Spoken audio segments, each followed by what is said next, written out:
My husband and his sister went to a business dinner, leaving me with the new maid who supposedly spoke zero English. As soon as the car pulled away, she dropped the broom, looked me in the eye, and spoke in perfect English. "Ma'am, do not eat the soup they left in the fridge." What I discovered next made my blood run cold. "I'm glad to have you here.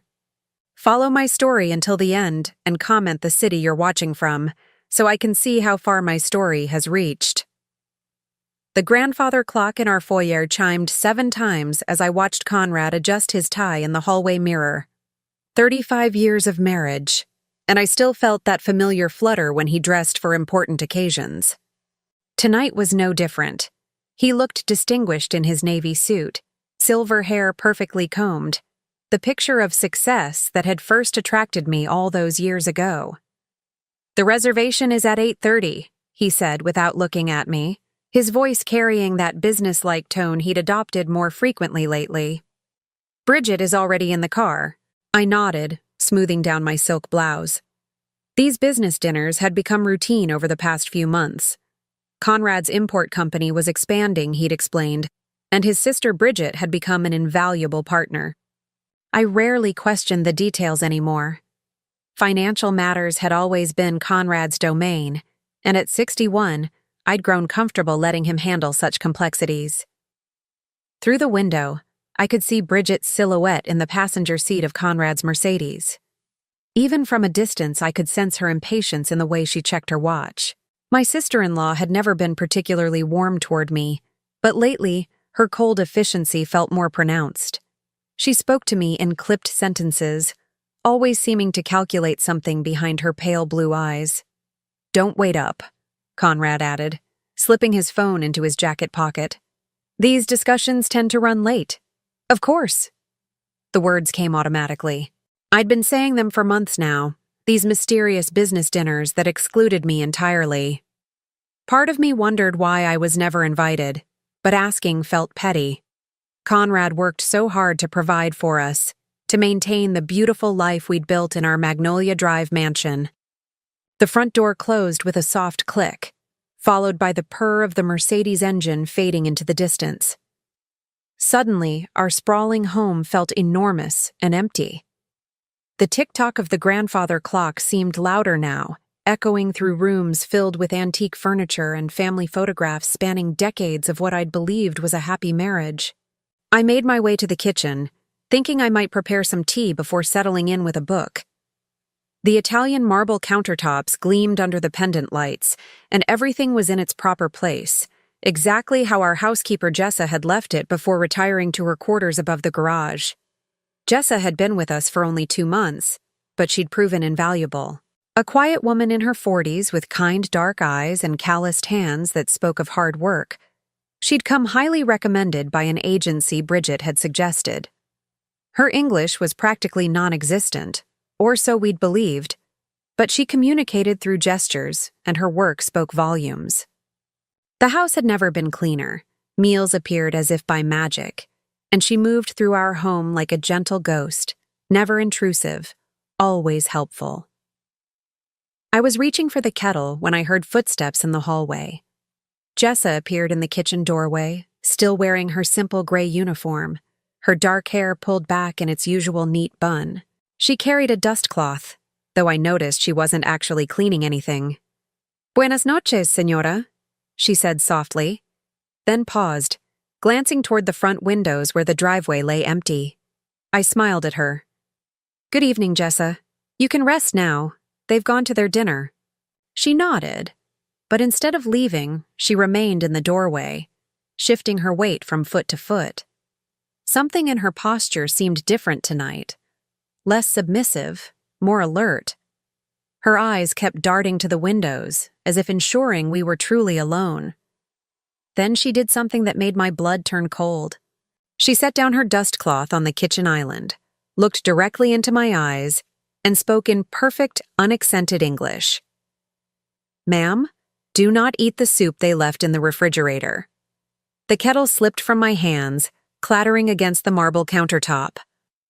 I stared at her, my mind struggling to process what had just happened. The quiet, non-English speaking housekeeper I'd known for 2 months had just delivered a warning in flawless American English. What did you just say? My voice came out as barely a whisper. Jessa stepped closer, her expression serious but not unkind. Mrs. Whitmore, I need you to listen to me carefully. My name is Jessa Martinez, and I speak English perfectly. I've been pretending not to understand for the past 2 months because I was hired to spy on you. The room seemed to tilt. I gripped the edge of the counter to steady myself, my heart hammering against my ribs. Spy on me? I don't understand. Your sister-in-law, Bridget, hired me through an agency. But not the kind of agency you think. Jessa's voice was calm but urgent. She paid me $800 a week to report everything you did, everything you said, every detail of your daily routine. She wanted to know about your habits, your health, your mental state. I felt the blood drain from my face. That's impossible. Bridget recommended you, yes, but she wouldn't. She's family. Ma'am, please sit down. Jessa gestured to one of the bar stools at the kitchen island. What I'm about to tell you is going to be difficult to hear. I remained standing, my legs feeling unsteady, but my spine straight. 35 years of being Conrad's wife had taught me to face difficult news with dignity, even when my world was crumbling. Tell me. Jessa took a deep breath. For the past 2 months, I've been listening to conversations between your husband and his sister. Conversations they thought I couldn't understand, because they believed I didn't speak English. Mrs. Whitmore, they're planning something terrible. What kind of terrible? The words felt foreign in my mouth, as if I were speaking a language I'd never learned. They want to have you declared mentally incompetent. They've been slowly introducing substances into your food, not enough to harm you physically, but enough to make you appear confused, forgetful, unstable. Jessa's eyes filled with something that looked like genuine concern. Tonight's soup contains a powerful laxative that will make you violently ill. Tomorrow, they plan to call a doctor who's already been paid to sign papers declaring you unfit to manage your own affairs. The kitchen spun around me. I gripped the counter harder, my knuckles white against the dark stone. Why would they do this? Conrad loves me. We've been married for 35 years. Jessa's expression softened with what looked like pity. Mrs. Whitmore, your husband is in serious financial trouble. His business is failing, and he owes people who don't accept late payments. Bridget has gambling debts that have put her in danger. Together, they see your inheritance as their only way out. My inheritance? I shook my head. My parents died over 30 years ago. There's nothing left. Your family's properties, the investments, the trust fund, it all comes to nearly $3 million. Your husband has been managing it all these years, but legally it belongs to you. If something happened to you, or if you were declared incompetent, Conrad would gain complete control. The grandfather clock chimed 8 times, each toll hitting me like a physical blow. 8 o'clock. They'd been gone for 30 minutes. How long did I have before they returned? How long had I been living in this elaborate lie? Why are you telling me this? I finally managed to ask. If Bridget hired you to spy on me, why betray her now? Jessa looked down at her hands, then back up at me. Because I've watched you for 2 months, Mrs. Whitmore. You're kind to everyone. You treat me with respect, even though you think I can't understand you. You leave me little notes with drawings when you want something done, and you always say please and thank you, even though you don't think I understand the words. She paused, her voice growing stronger. But more than that, I've seen how they treat you, the way your husband dismisses your opinions, how your sister-in-law rolls her eyes when you speak, the way they've slowly isolated you from friends, convinced you that you're not capable of understanding complicated matters.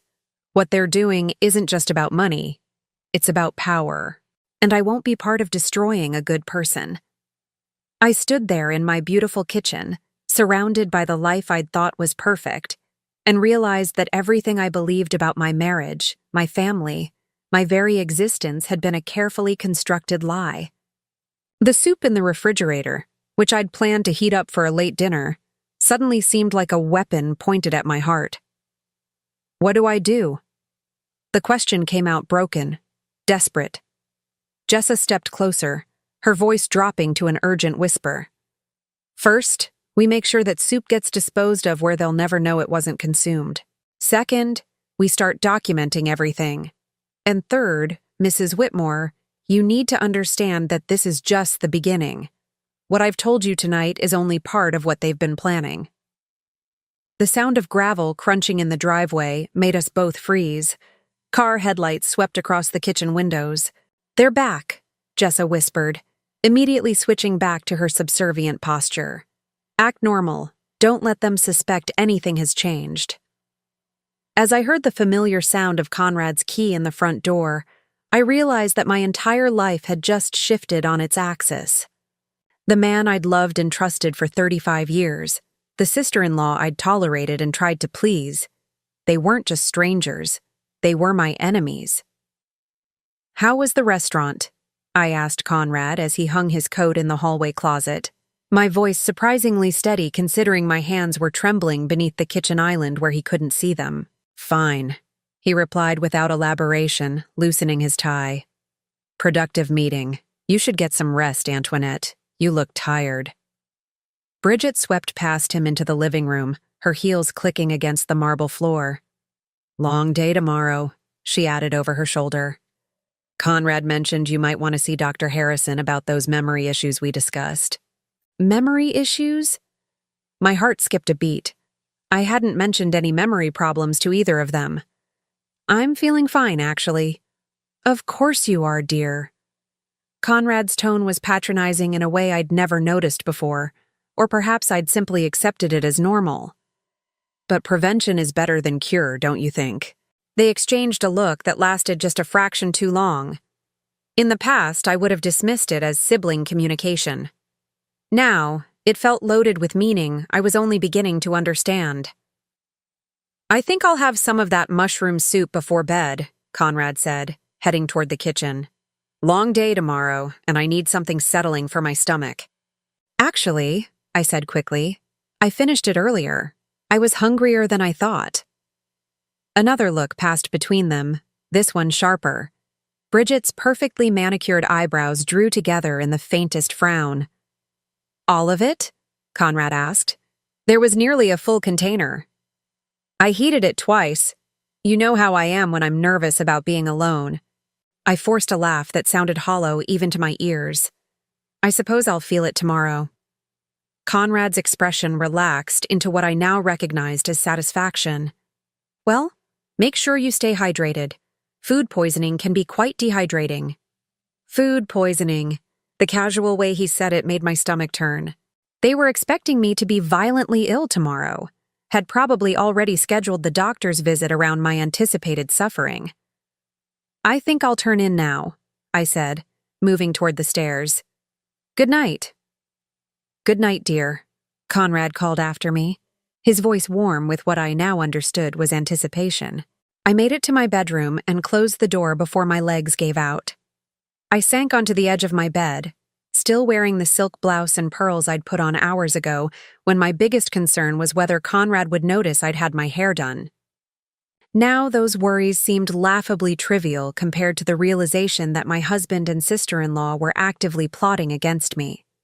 A soft knock on my door made me freeze. Mrs. Whitmore? Jessa's voice, back to the hesitant, accented English she'd perfected. I brought fresh towels. Come in. Jessa entered with an armload of towels that were clearly just a prop. She moved to my ensuite bathroom, and I heard the soft sound of linens being arranged. When she emerged, she gestured toward the bathroom and mouthed silently, "Talk in there. Water running." I followed her into the marble-lined space that had always been my sanctuary. Jessa turned on the taps in both the sink and the large soaking tub, creating enough white noise to mask our conversation. "They bought it," she whispered, "about the soup. But now we have a bigger problem.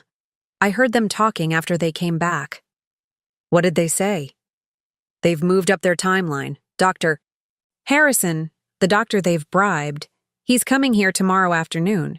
They're going to tell him you've been acting erratically, forgetting things, having episodes.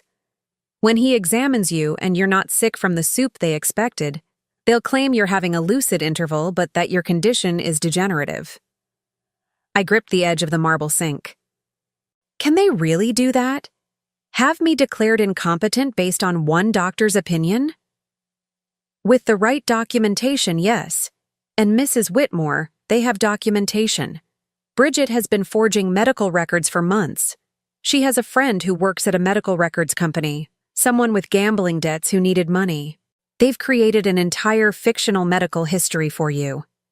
The beautiful bathroom suddenly felt like a cage.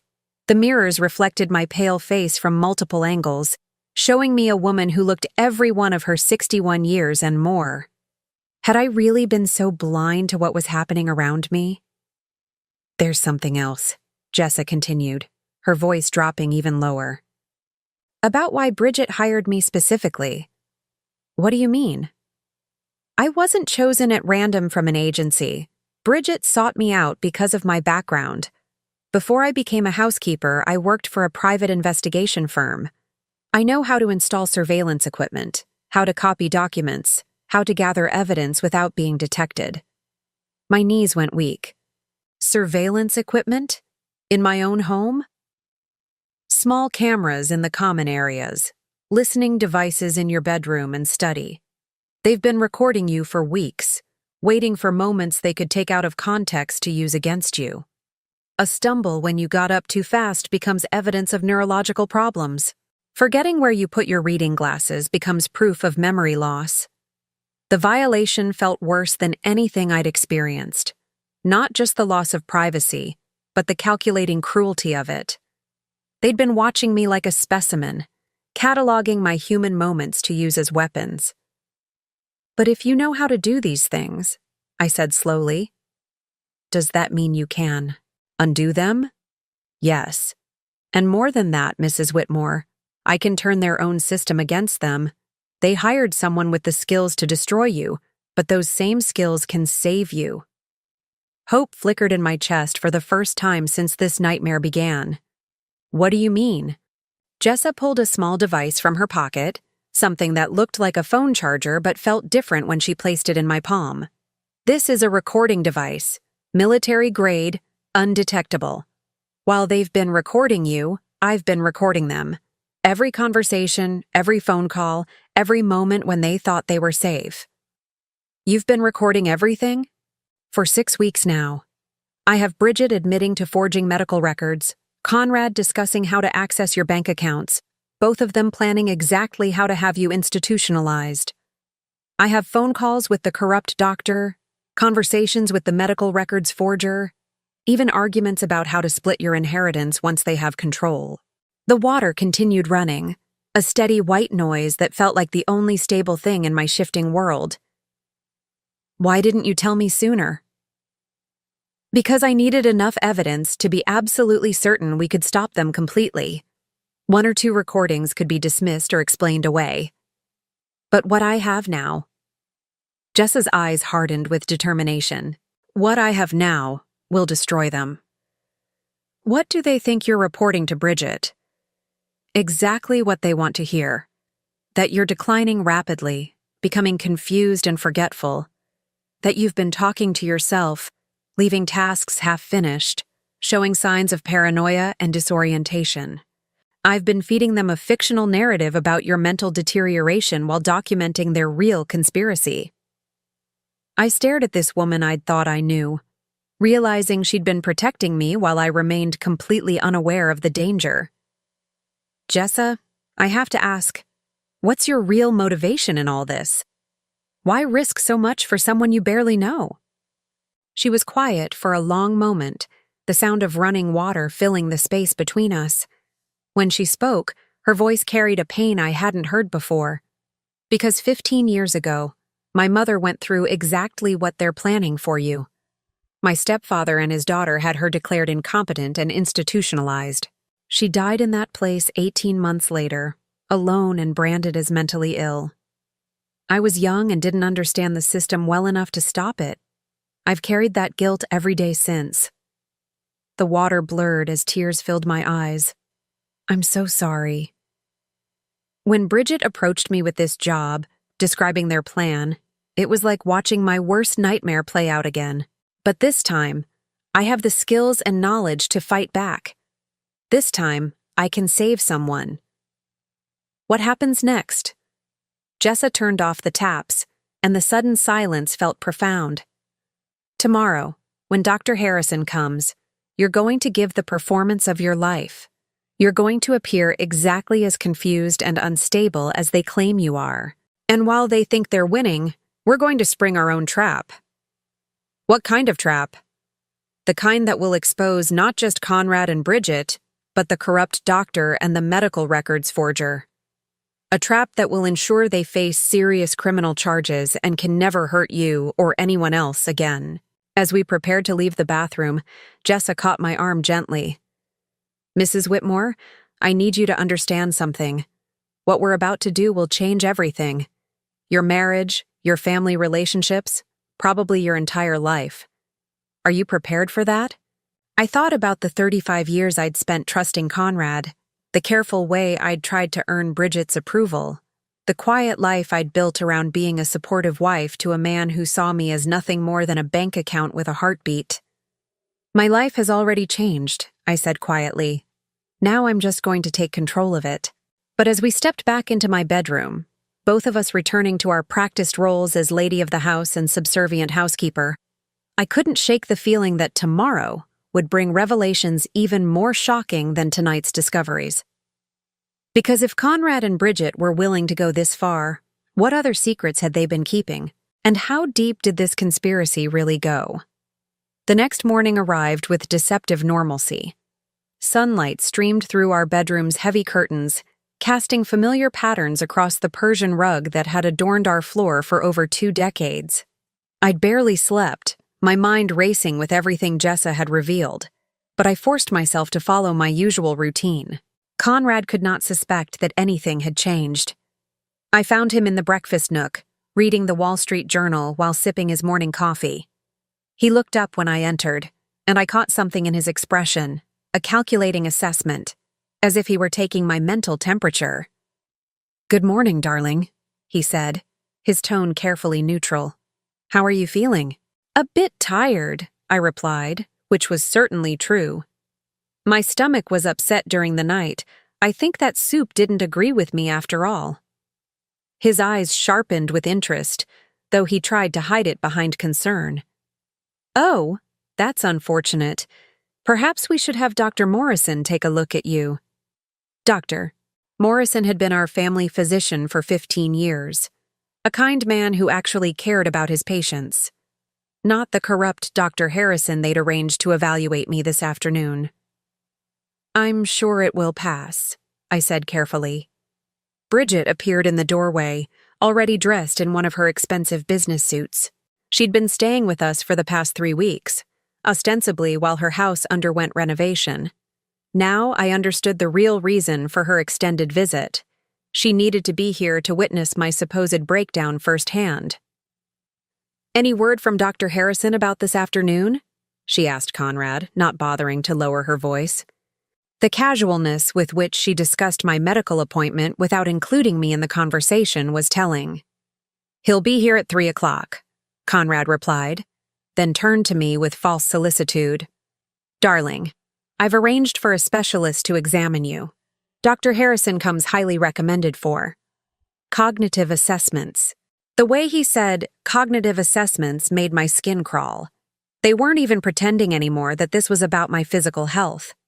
This was the beginning of their plan to have me declared mentally incompetent.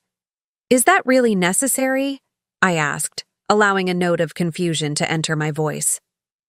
"I feel fine, just a bit under the weather. Better safe than sorry," Bridget interjected smoothly. "At our age, we can't be too careful about these things." Our age. Bridget was 57, 4 years younger than me. But she spoke as if we were both ancient and failing, when in reality, I was in excellent health, or had been, before learning that my closest family members were poisoning me. After breakfast, I retreated to my study, a small room off the main hallway that had always been my private sanctuary. Conrad rarely entered it, dismissing my books and correspondence as women's interests not worthy of his attention. Now, I wondered if that dismissal had been strategic, a way to keep me isolated in pursuits that wouldn't threaten his control. I was pretending to read when Jessa knocked softly and entered with her cleaning supplies. To anyone watching, she was simply dusting the bookshelves, but when she spoke, her voice was barely audible. "I accessed their email accounts last night," she whispered without looking at me, her hands moving efficiently across the mahogany shelves. "What I found is worse than we thought." My heart clenched. How could it be worse? They've already selected a facility, Bridgewood Manor, about 2 hours north of here. It's a private psychiatric hospital that specializes in difficult cases, wealthy families who want problematic relatives to disappear quietly. The book trembled in my hands. Disappear? Mrs. Whitmore, patients admitted to Bridgewood under those circumstances rarely leave. The care is minimal, the oversight is non-existent, and the staff is paid well to look the other way. Conrad has already wired a deposit of $50,000 to secure your placement. $50,000.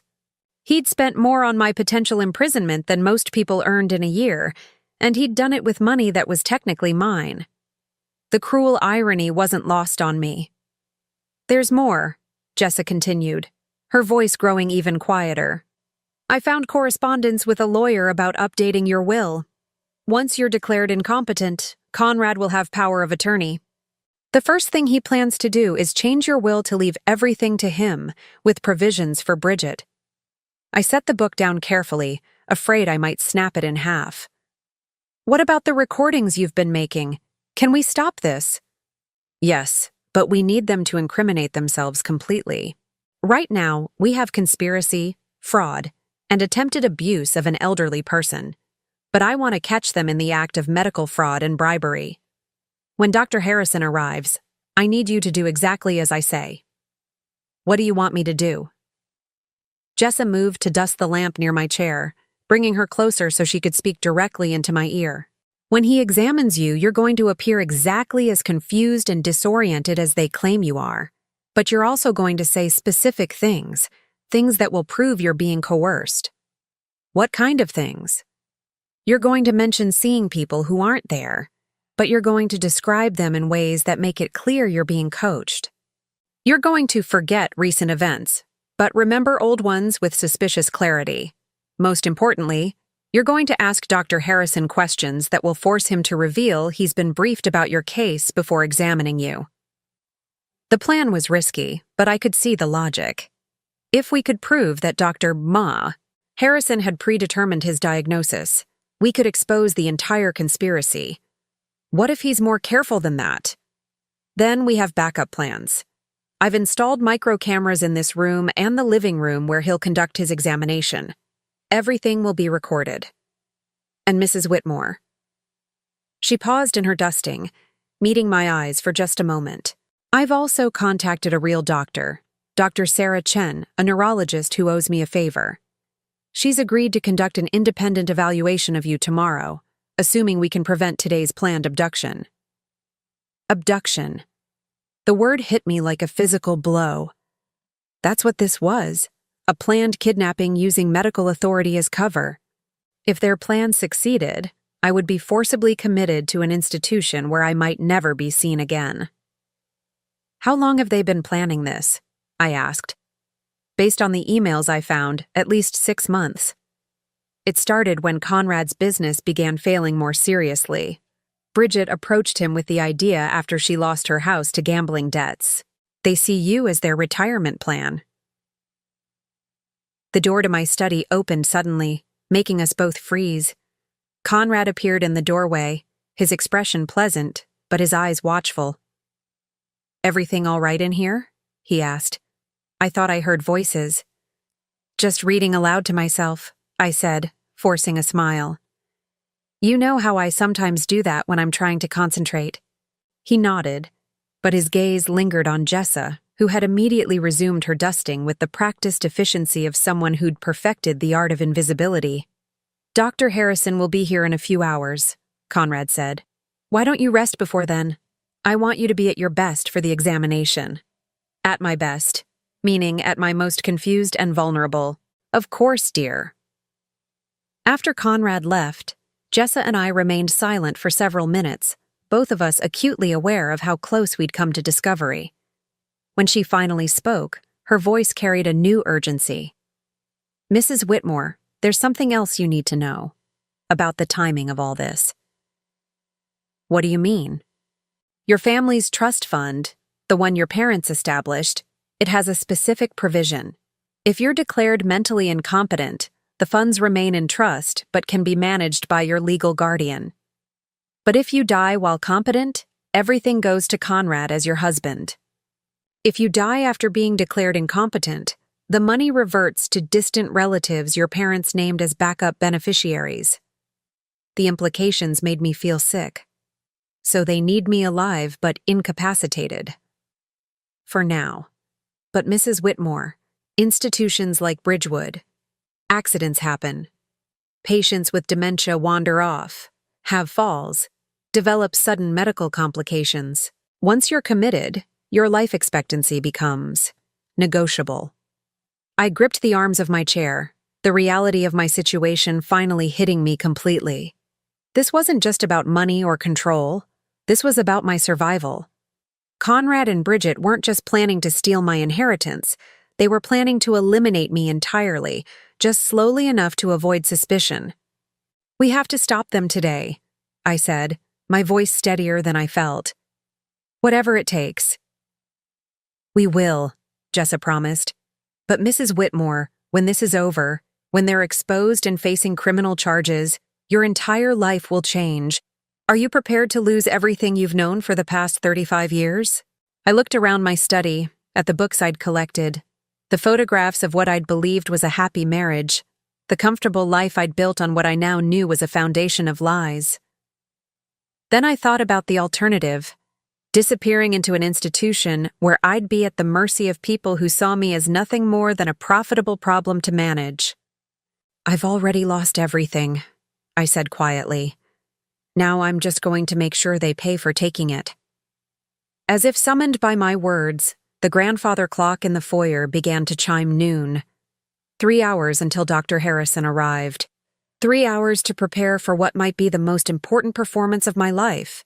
Because if we failed, it might also be my last. At exactly 3 o'clock, Dr. Harrison's black sedan pulled into our circular driveway. I watched from my bedroom window as a tall, thin man in an expensive overcoat emerged, carrying a leather briefcase that looked more suited to a lawyer than a doctor.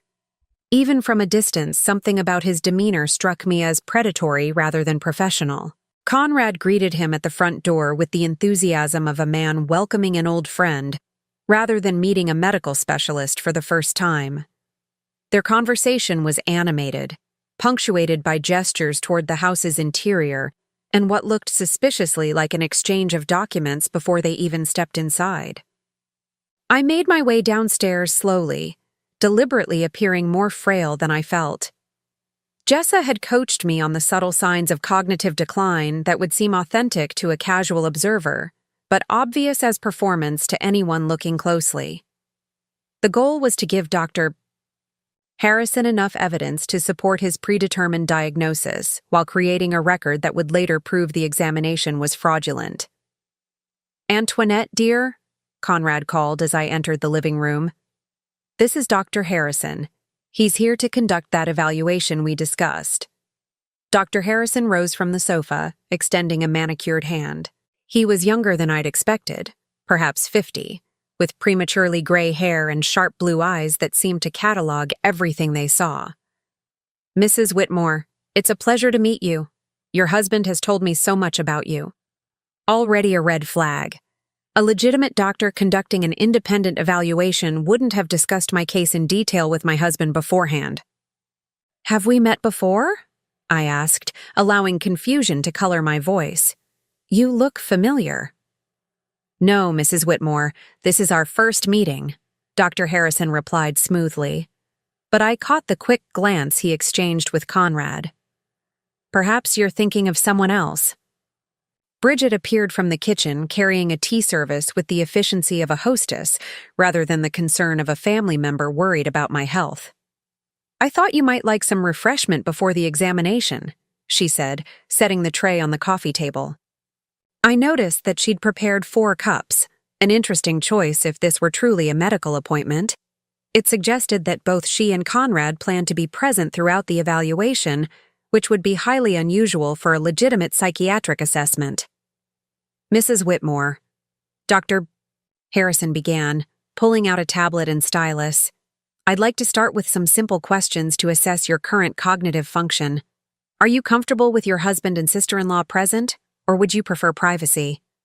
Oh, I don't mind, I said, though internally I was pleased that he'd essentially admitted to conducting an improper examination. They've been so worried about me lately. I'm sure they want to hear what you have to say. For the next 20 minutes, Dr. Harrison led me through what appeared to be a standard cognitive assessment. He asked me to remember lists of words, perform simple mathematical calculations, and identify common objects from pictures. I answered correctly, but slowly, occasionally pausing as if struggling to find the right response. But it was what happened between the formal questions that truly revealed the corruption at work. Mrs. Whitmore, Dr. Harrison said during one of these informal moments, your husband mentioned that you've been having episodes of disorientation. Can you tell me about those? I glanced at Conrad with apparent confusion. Episodes? I don't remember any episodes. When did I have episodes? Just last week, dear, Conrad said gently, his voice full of false concern. You forgot how to work the coffee maker. You stood in the kitchen for nearly an hour, just staring at it. This was news to me. I used our coffee maker every morning without difficulty, and no such incident had ever occurred. Conrad was inventing symptoms on the spot, and Dr. Harrison was accepting them without question. That must have been frightening, Dr. Harrison said to me, making notes on his tablet.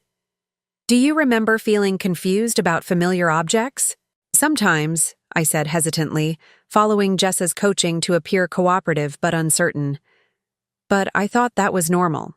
Don't we all forget things sometimes? Some forgetfulness is normal, Dr. Harrison agreed, but what your family is describing suggests a more serious pattern. Again, he was treating Conrad and Bridget's claims as established fact, rather than allegations to be verified. A competent physician would have asked for specific details, requested medical records, or insisted on speaking with me alone to get my version of events. Doctor, I said, seizing an opportunity Jessa had prepared me for. Before we continue, could you tell me who referred you to my case? I like to know how my doctors find me. Dr. Harrison's pen stopped moving. Your husband contacted my office directly. But how did he know to contact you specifically? Do you specialize in cases like mine? A flush crept up Dr. Harrison's neck. I have experience with cognitive decline in elderly patients, yes. What kind of experience? And how did Conrad know about that experience? The questions were making Dr. Harrison visibly uncomfortable. Conrad jumped in quickly. Darling, Dr. Harrison comes highly recommended. Bridget suggested him based on her research. I turned to Bridget with apparent innocence. Research? What kind of research? Medical directories, Bridget said curtly. Online reviews. The usual things people do when seeking specialists. But I wasn't finished.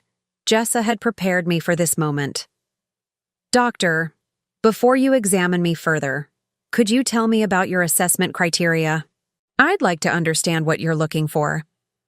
Dr. Harrison glanced at Conrad again. Another telling sign. A legitimate physician would have been happy to explain his process to a patient. Mrs. Whitmore, the evaluation involves multiple factors: cognitive testing, behavioral observation, family history.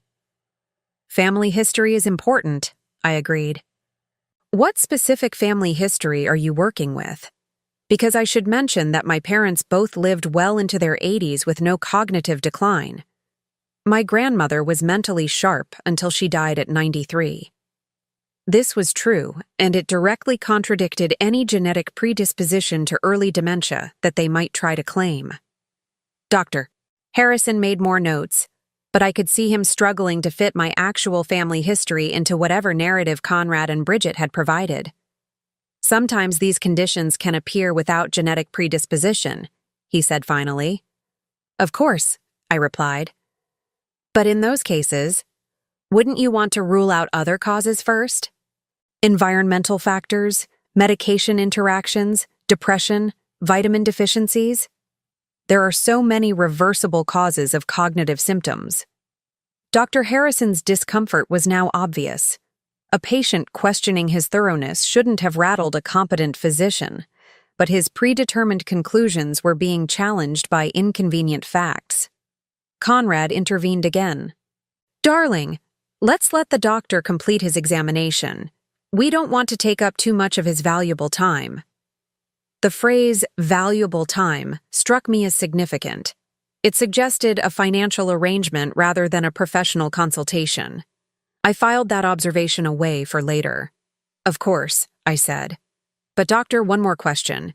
Given that cognitive decline can have so many different causes, what's your standard protocol for ruling out treatable conditions? Blood work? Brain imaging? Medication review? Those tests can be arranged if necessary, Dr. Harrison said vaguely. If necessary? Wouldn't they be necessary before making any definitive diagnosis? The silence that followed was telling. A legitimate physician would have enthusiastically agreed that comprehensive testing was essential. Dr. Harrison's reluctance to commit to proper medical procedures revealed that he had no intention of conducting a thorough evaluation. From my peripheral vision, I saw Jessa enter the room quietly, ostensibly to collect the tea service. But I knew she was positioned to capture everything on her hidden recording devices. Mrs. Whitmore, Dr. Harrison said, clearly eager to move away from procedural questions. Let's continue with the assessment. Can you tell me what year it is? 2023, I replied correctly. And who is the current president? I paused, pretending to think. That would be, oh, what's his name? The one who came after Obama. Mrs. Whitmore, Conrad said gently.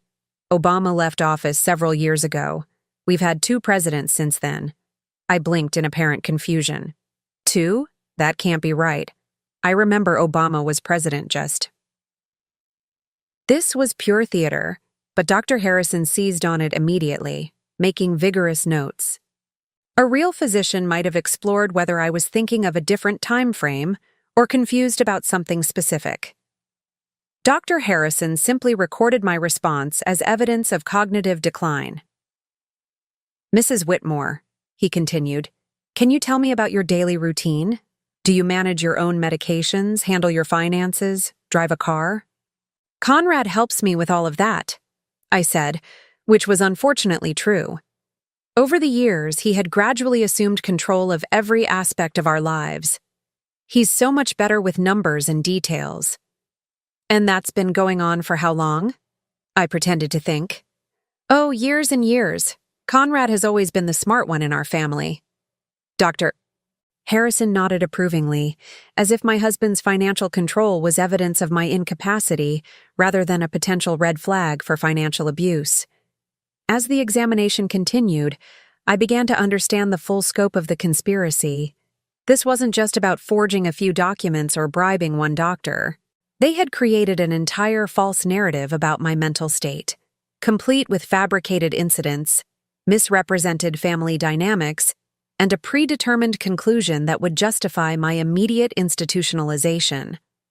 But they had made one critical error. They had underestimated both my intelligence and my determination to survive. As Dr. Harrison prepared to conclude his examination, I knew that the next few minutes would determine whether I spent the rest of my life as a free woman or disappeared into the nightmare of Bridgewood Manor. Mrs. Whitmore, Dr. Harrison said, closing his tablet with an air of finality. Based on my examination today, I believe you're experiencing significant cognitive decline that requires immediate professional intervention." The words hung in the air like a death sentence. Conrad leaned forward eagerly while Bridget maintained her mask of concerned family member, though I could see the satisfaction gleaming in her eyes. "What kind of intervention?" I asked, allowing my voice to tremble slightly. "I'm recommending immediate placement in a specialized care facility where you can receive round-the-clock monitoring and treatment, Dr. Sao," Harrison replied smoothly. "I've already contacted Bridgewood Manor. They have an opening, and I believe you would benefit from their specialized program." Already contacted. He'd arranged my institutionalization before even conducting his fraudulent examination. The audacity of it was breathtaking. "Today?" I asked with apparent confusion. "But I don't understand. I feel fine. Can't I just take some medicine?" "Mrs. Whitmore," Conrad said gently, taking my hand in his. "The doctor knows best. And this isn't permanent. Just until you're feeling better." The lie rolled off his tongue so easily. We all knew that patients admitted to Bridgewood under these circumstances didn't come home. "I've prepared the necessary paperwork, Dr. E." Harrison continued, pulling documents from his briefcase. "With your husband's signature as your medical power of attorney, we can facilitate the transfer this afternoon." "Medical power of attorney?" I blinked in apparent confusion. When did I give Conrad medical power of attorney? An uncomfortable silence fell over the room. Conrad cleared his throat. "Darling, we discussed this months ago when you were having those episodes. You signed the papers yourself." This was news to me. I'd never signed any such document, which meant they'd either forged my signature or planned to do so now. "I don't remember signing anything." "That's exactly why this intervention is necessary," Dr. Harrison interjected. "Memory loss regarding important legal decisions is a serious symptom." The circular logic was infuriating. My inability to remember something that never happened was being used as proof of my incompetence. But I forced myself to remain in character, appearing confused and vulnerable while inwardly seething at their manipulation. "Doctor," I said hesitantly, "could I see the papers I supposedly signed? Maybe that would help me remember." Dr. Harrison's eyes flicked to Conrad. "Mrs. Whitmore, focusing on past confusion might agitate you further. Let's concentrate on getting you the help you need." Another red flag. A legitimate physician would have been happy to review previous medical decisions with a patient. His refusal to show me the power of attorney documents suggested they either didn't exist or contained forged signatures. "But I'd really like to see them," I pressed gently. "It might help me understand what's happening." "Antoinette," Bridget said firmly, "you're getting upset over nothing. The important thing is getting you proper care." "Am I getting upset?" I turned to her with apparent surprise. "I don't feel upset. I just want to understand." This simple statement seemed to unnerve all three of them. In their narrative, I should have been agitated, confused, possibly even combative. My calm rationality didn't fit their script of a woman in cognitive decline. "Perhaps," Dr. Harrison said, clearly eager to move the process along, "we should proceed with the arrangements. The sooner Mrs. Whitmore receives proper care, the better." "Actually," a new voice said from the doorway, "I think Mrs. Whitmore should have a chance to review any documents before signing them." We all turned to see Jessa standing in the entrance to the living room, no longer carrying cleaning supplies or maintaining her submissive posture. She stood straight and confident, her entire demeanor transformed. "Excuse me," Conrad said sharply, "but this is a private family matter. Please return to your duties." "I'm afraid I can't do that, Mr. Whitmore," Jessa replied calmly, walking into the room. "You see, I've been recording this entire conversation, along with every other conversation you've had in this house for the past 2 months." The silence that followed was deafening. Dr. Harrison's face went pale. Conrad's mouth fell open, and Bridget actually took a step backward as if she'd been physically struck. "What are you talking about?" Conrad demanded, recovering his voice. You don't even speak English properly. Jessa smiled, and it wasn't the submissive expression they were accustomed to seeing. I speak English perfectly, Mr. Whitmore. I also have degrees in criminal justice and forensic accounting. My name is Jessica Martinez, and I'm a licensed private investigator. She reached into her pocket and pulled out her phone, tapping the screen. Suddenly, Conrad's voice filled the room. The sooner we get her declared incompetent, the sooner we can access the trust fund. $3 million, Bridget. That's enough to solve both our problems. Conrad lunged for the phone, but Jessa stepped smoothly away. That's just one of dozens of recordings I have, Mr. Whitmore. Would you like to hear the one where you discuss bribing Dr. Harrison? Or perhaps the conversation where you and your sister plan to split Mrs. Whitmore's inheritance after she's conveniently died from complications at Bridgewood? Dr. Harrison was already moving toward the door, but Jessa's next words stopped him cold. Dr. Marcus Harrison, license number 479862. You're not going anywhere until the police arrive. Police? Bridget shrieked. You can't call the police! This is a private matter. Conspiracy to commit fraud, elder abuse, forgery of medical documents, and attempted kidnapping are hardly private matters, Jessa replied.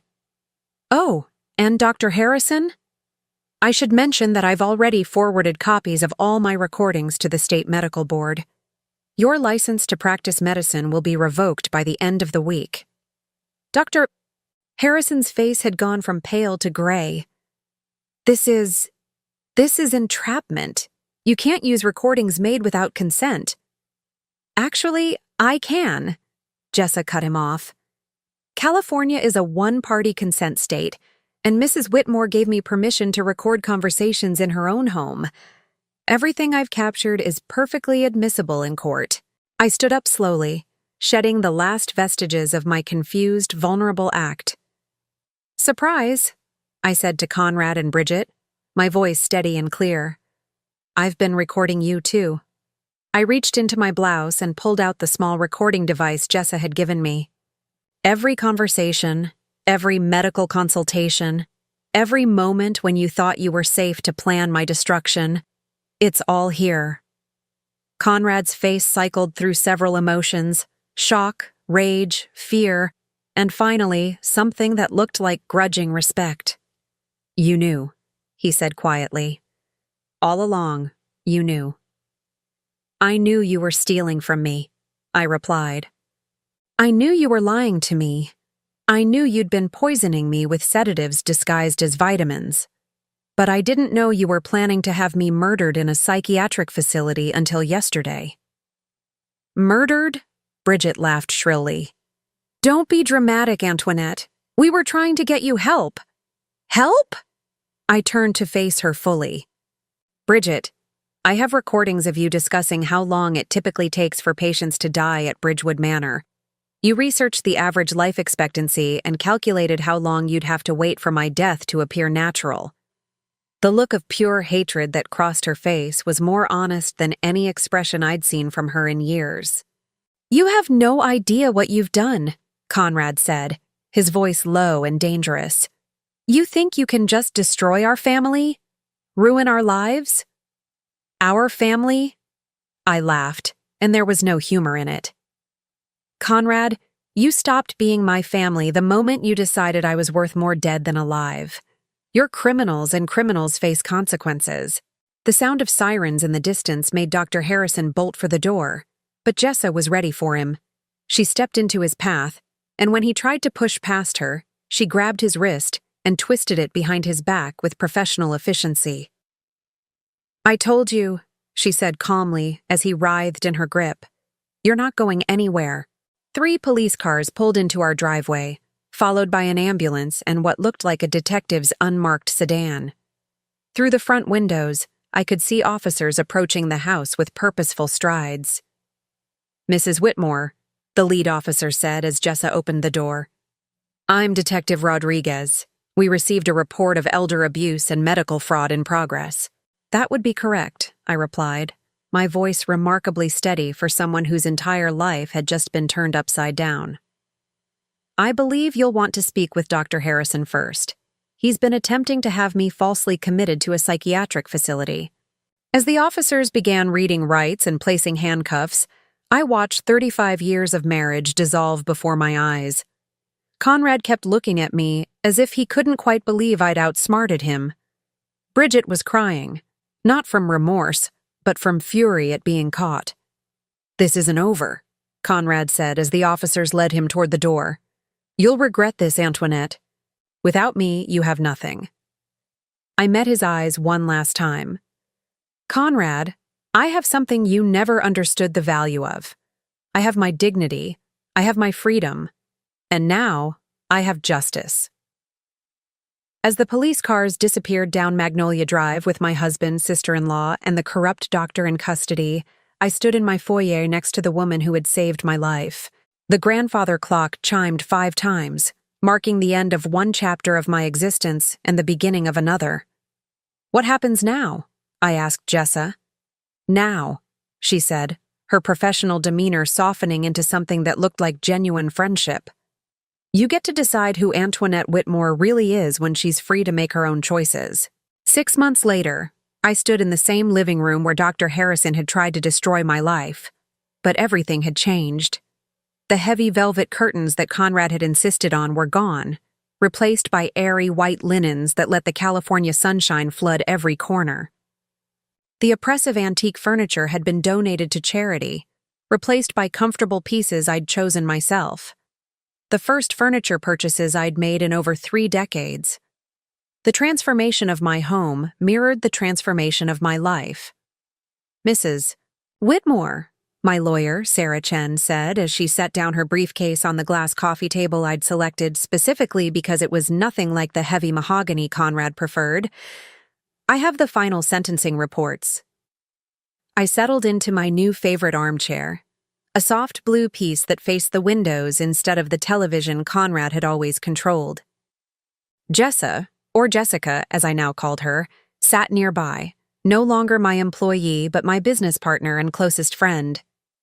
"Conrad received 15 years for fraud, conspiracy, and attempted murder," Sarah continued. "The prosecution was able to prove that he'd been systematically draining your trust fund for over 10 years, taking nearly $800,000 for his failed business ventures and gambling debts." $800,000. Money my parents had saved and invested, expecting it to provide security for their daughter. Instead, it had funded Conrad's lies and Bridget's addiction while I lived on a careful budget, believing we were conserving our resources. "Bridget got 12 years, Sarah continued. Her cooperation with the prosecution helped expose the larger network. Apparently, this wasn't the first time she'd participated in elder abuse schemes. She's been running similar cons on wealthy widows for years, using her social connections to gain access to vulnerable women." I nodded, unsurprised. Bridget's practiced efficiency at manipulation had suggested extensive experience. "And Dr. Harrison?" 20 years, and his medical license is permanently revoked. He'd falsified competency evaluations for at least a dozen other victims over the past 5 years. The FBI is still investigating the full scope of his operations. 20 years seemed appropriate for a man who'd perverted the trust that should exist between doctor and patient. His victims included elderly women like me, but also adults with disabilities whose families wanted them institutionalized for convenience, and even some cases involving inheritance disputes where inconvenient relatives needed to disappear. "The civil settlements are finalized as well," Sarah added, pulling out another set of documents. "Between Conrad's hidden assets, Bridget's insurance policies, and the malpractice claims against Dr. Harrison's practice, you'll recover approximately $1.2 million beyond your original inheritance. $1,200,000, compensation for the years of abuse, manipulation, and attempted murder." It felt surreal to put a monetary value on betrayal, but the money would serve a better purpose than justice. It would fund the future I was finally free to choose. "There's one more thing," Sarah said, her expression growing serious. "Conrad's attorney contacted me yesterday. He wants to arrange a meeting." "Absolutely not," Jessica said immediately. Mrs. Whitmore doesn't need to subject herself to more manipulation. I considered this for a moment. 6 months ago, the thought of facing Conrad would have terrified me. Now it simply felt unnecessary. What could he possibly want? According to his attorney, he wants to apologize. He claims prison has given him perspective on what he did to you. I laughed, a sound that still surprised me with its freedom. Conrad doesn't apologize. He strategizes. He's probably hoping for a reduced sentence or early parole. Tell his attorney that Antoinette Whitmore is too busy living her life to waste time on his regrets. Sarah made notes, smiling at my response. Over the past months, she'd watched me evolve from a victim into someone who refused to be diminished by anyone else's expectations. After Sarah left, Jessica and I sat in comfortable silence, watching the afternoon light play across our transformed space. The woman who'd saved my life had become so much more than I'd ever imagined possible. I have news, Jessica said finally, pulling out her own set of documents. The Martinez-Whitmore Investigative Agency officially received its license yesterday. Our business, a private investigation firm specializing in elder abuse and financial fraud, was finally official. Jessica's expertise combined with my intimate understanding of how these predators operated would help protect other vulnerable people from what I'd experienced. Our first case? I asked. A 73-year-old woman in San Francisco. Her son and daughter-in-law are slowly isolating her and taking control of her finances. The pattern is identical to what Conrad and Bridget did to you. The familiar anger flickered in my chest, but it was no longer helpless rage. It was fuel for action. When do we start? Tomorrow, if you're ready. I looked around my bright, airy living room, at the photographs of my parents that I'd retrieved from storage and displayed prominently for the first time in decades. I thought about the woman I'd been 6 months ago, confused, isolated, slowly being poisoned by the people who claimed to love me. Then I thought about the woman I'd become, clear-minded, purposeful, and determined to protect others from similar fates. I'm ready, I said. That evening, I prepared dinner in my kitchen, a simple meal that I chose, cooked, and seasoned to my own taste. No hidden sedatives, no mysterious stomach ailments afterward, just food that nourished rather than controlled. As I set the table for one, I reflected on how much my definition of independence had changed. 6 months ago, I would have seen eating alone as evidence of failure, proof that I'd driven away the people who mattered. Now, I understood it as evidence of choice, the ability to decide how I wanted to spend my time and with whom. The doorbell rang as I was finishing my meal. I opened it to find a delivery driver holding an enormous bouquet of sunflowers, my favorite flower, though Conrad had always insisted roses were more elegant. The card read, "Congratulations on your new business venture. You're going to save so many lives. With love and admiration, Dr. Sarah Chen." Dr. Chen, the neurologist who'd conducted a real evaluation of my cognitive function, proving definitively that I was mentally competent and had never shown any signs of dementia. Her testimony had been crucial in securing Conrad and Bridget's convictions. I arranged the sunflowers in a crystal vase that had been my mother's, placing them on the dining room table where they caught the last rays of afternoon sun. Their bright faces turned toward the light seemed like a metaphor for the direction my life had taken, always reaching for warmth and growth, no longer trapped in shadow. Later that night, I sat in my study, the room that had once been my sanctuary from Conrad's control and was now simply my office. I opened my laptop and began drafting our agency's mission statement, words flowing easily as I described our commitment to protecting vulnerable adults from financial abuse and exploitation. My phone buzzed with a text from Jessica. "Proud to be your partner in this new adventure. Tomorrow we begin saving lives." I smiled and typed back, "Tomorrow we begin living." As I drifted toward sleep, I thought about the 73-year-old woman in San Francisco who didn't yet know that help was coming. Tomorrow, Jessica and I would begin the work of exposing another family's greed and protecting another vulnerable person from the kind of systematic abuse I'd endured.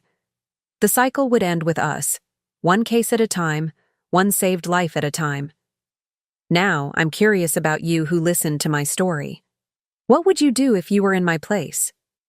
Have you ever been through something similar? Comment below. And meanwhile, I'm leaving on the final screen 2 other stories that are channel favorites, and they will definitely surprise you. Thank you for watching until here.